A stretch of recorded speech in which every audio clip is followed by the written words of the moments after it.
বলেছেন আমি বরফওয়ালা থেকে সূরা আসরের তাফসীর শিখে গিয়েছি।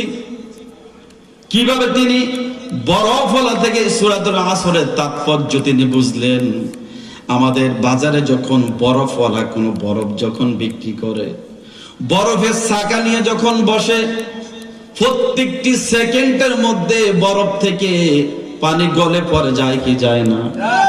1 ঘন্টা যদি একটা বরফ আপনি যদি এখানে নিয়ে যদি বসে থাকেন, দক্ষিণ দিক থেকে যদি বাতাস আসে 1 ঘন্টা পর, এই বরফের চাকা কি থাকবে নাকি কমবে?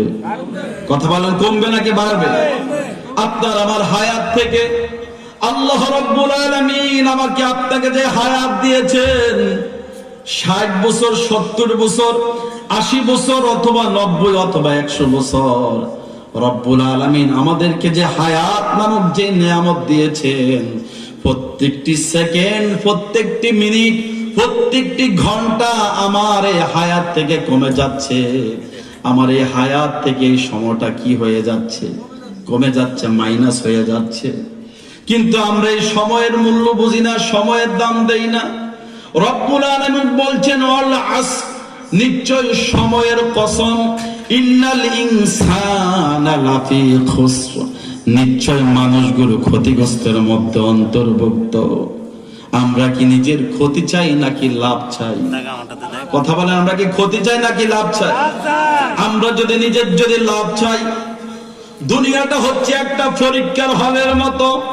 একটি ছাত্র যখন পরীক্ষার হলের মধ্যে যখন যায়, 3 ঘন্টা যখন তাকে যখন সময় দেওয়া হয়, এই 3 ঘন্টা 4 ঘন্টা পরীক্ষার হলের মধ্যে বসে বসে কোন ছাত্র অযথা সময় নষ্ট করতে চায় না।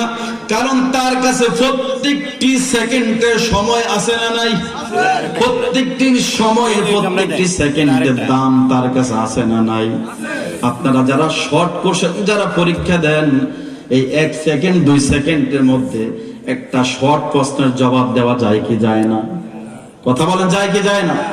অনেক সময় টিচার বলে আর 5 মিনিট আছে। কয় মিনিট? কথা বলেন, কয় মিনিট? কিন্তু আপনার শর্ট প্রশ্ন এখনো প্রায় 10টা বাকি আছে। ওই সময় আপনি মনে করেন, আহারে যদি আমার 2টা মিনিট যদি আরেকটু বাড়াই দেওয়া হতো। ওই সময় তার কাছে সময় মূল্য আছে না নাই?